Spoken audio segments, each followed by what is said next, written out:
Okay, today we're going to talk about the sales section of the Kajabi back office. So if on your left-hand side here, we're going to click on Sales. And you see there's a number of different items here. So on the front page of the sales section, you're going to see kind of the dashboard for your sales. Any transactions, subscriptions, and multi-pays, what you have in waiting. Okay, and then you can click here to view any payouts, right? And you can set up the payout schedule, you can update it and so forth. Because this particular website in Kajabi, I haven't connected anything to it. You can set up your bank account, all of that, right? You can look at all payouts that have gone or have been handled. So when you go on this first page, it's going to give you any recent transactions. Here's some little tutorial training, successful transactions. Let's say you want to look at refunds or transactions that's failed in the last 30 days. You can choose, what your time frame is. And then over here, you can also choose week over week, day over day, year over year, however you want this section up here to be. So that's the general sales payments, right? And if you go to payments, you'll get the same thing, right? Second here is offers. And this is where you create your offers. And you can see there are a handful of offers here that were created when we did the test and so forth. And so when you go into, let's look at this technical support one. When I go into this particular offer, okay, I've got a number of things. And we went through this in subsequent days when we were talking about the funnels and the products and so forth. But again, basically you've got the offer, the title, the description, the internal title that's going to show up in the list. No one else is going to see. Any products that are connected to it. And if you want to connect 20 products to it, you can. When they have access to those, where they go after they purchase it. Most of the time, if you've got like a course or support or coaching product or something like that, you're going to want them to go to their member product library so they can then get access to it right away. Post-purchase, the default email, or you can set up a custom email, and then any automations. And when we talk about automations, if you click Add Automation here, it's for when the offer is purchased. So let's say when it's purchased, we want to add a tag to them. We want to subscribe them to a customer email sequence or campaign, all kinds of different things, right? And so you can add as many automations as you want in there, okay? And when we get to automations, we'll also talk about if you have upgraded, you'll have this add condition, which makes it really nice because then you can put conditions, do this, when then, if these things are, occur or these things are true, right? So you can add some conditions. Very, very powerful with your automations, okay? Over on the side here, you can choose an image that comes up with the offer. Whether or not it's in a draft or publish mode, you can get the link. But if I want to change this right here, I'm going to go into pricing.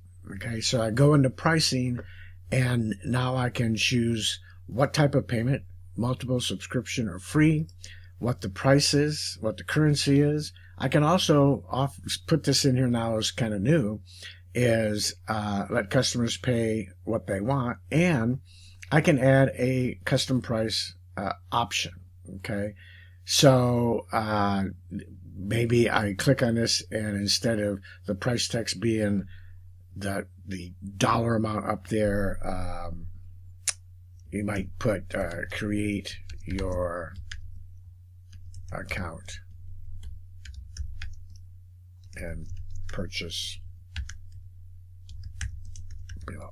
Okay, and then what type of payment, whether you want to use Afterpay, Apple Pay, Google Pay, and PayPal.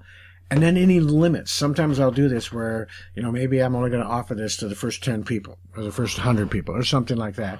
Or maybe it's a time limit. Now, if you choose one of these, the quantity limit, let's say I make this, 3, okay? And when the limit is reached, then you can either just go to a sold out page that's you create here, or you have a landing page that you've already created. Same thing with the time limit.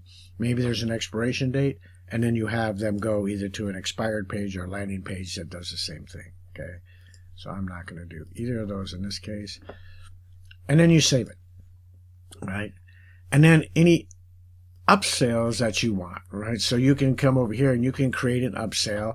I'm not going to go into detail with the upsells, but if you know what an upsell is after they purchase, it's kind of one of those, but wait, there's more, right? And you can create multiple upsells and downsells within this offer funnel, if you will, okay?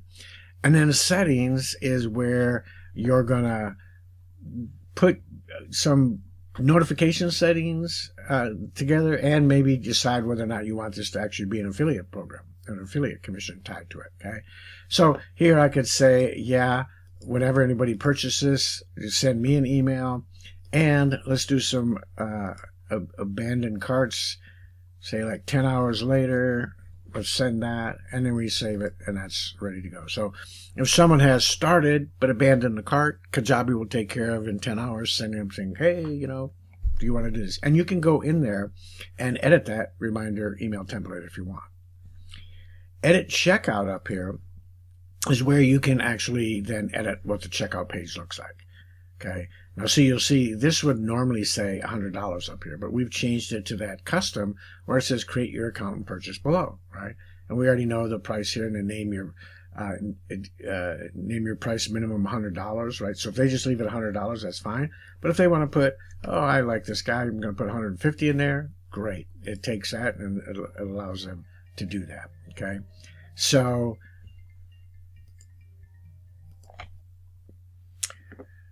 So then you would just click in any of these areas and go over here on the left and change the text on it.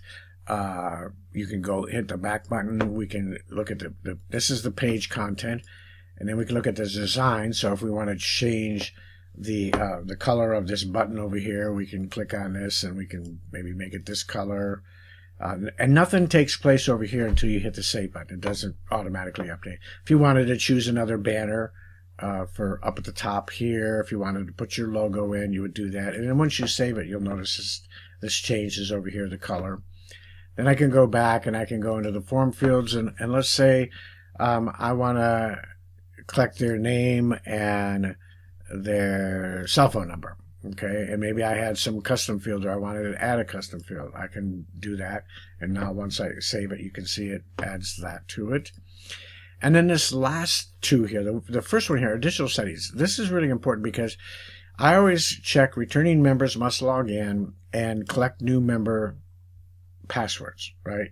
So when we save this, you'll see that it's going to ask for them to create a password and create an account, because you're giving them something that they have to log into your back office and go to their member area and get that, right? And then if the service agreement's required, if you have a custom one, and then on the mobile layout side, okay? But this is, for me, is the most important part that you want to make sure you keep an eye on. And then order bump. If I had an order bump, let's say, I don't know, it's a free ghost offer, get this free offer today. Okay, I'm just doing something simple. So you can see what it looks like. So on the order bump here, it's down here, and if they click on that, then it would add that amount. If it was a paid offer, it would add that amount to it. If they unclick it, it takes it away, but it keeps it all in one spot. It's not like an upsell. It's an order bump, but they either choose it or they don't choose it, right? And then again, you would make sure you've saved it, and then you would go over, and over here you can get the link for the offer and the preview. And then you would just go back to offers. Okay, so that's pretty much the offers. Now, coupons are the next item here. And when you we're going to go ahead and create a coupon. And you can do single or bulk. Right? If I do bulk coupons, I can, set up a set of bulk coupons. Or I can set up a single coupon. I don't use the bulk coupons, but let's say I was going to do one for Christmas. And I might make it 2023 for the year. And I can choose whether it's a % off or an amount off. And I'm just going to say, we're going to give it 20%. 20% off. We can tell whether, how many months this coupon will last once applied to. This affects the subscriptions and so forth. So if it's repeating, then you can tell it, like say it's for a membership or a subscription or something, or if it's forever, then it's going to be, how many months this coupon will last once applied to a customer. Okay, this affects subscriptions and offers set up with multiple payments. So in other words, somebody's got a 3-payment plan, and you say this is forever, and it's a 20% discount. It'll be 20% on all 3 of their payments, or if they're doing a monthly membership, it'll be 20%. Okay, so typically for most of the stuff I do, it's once, and then if you want to create an expiration date, right, and then you hit continue, and then you tell it what offers this applies to. So maybe it's going to apply to technical support, right? And I say done. And then if we go back to the technical support page, okay, and let's say we go up here to the 3 dots and we want to preview it, and we put that code in,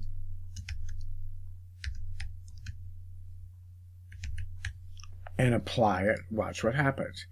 Boom, takes that 20% off automatically and tells you what the new update is. So that's how coupons work, okay? Last but not least in the sales area is affiliates, and this area is designed, and I'm not going to go into a lot of detail in this, but it's basically designed if you want to allow people to sell your products and make an affiliate commission. So you can, once you design this, what the commission setup is, what the share links, you can look at the transactions and the announcements you have for them, and the settings for this, how it's all going to play out.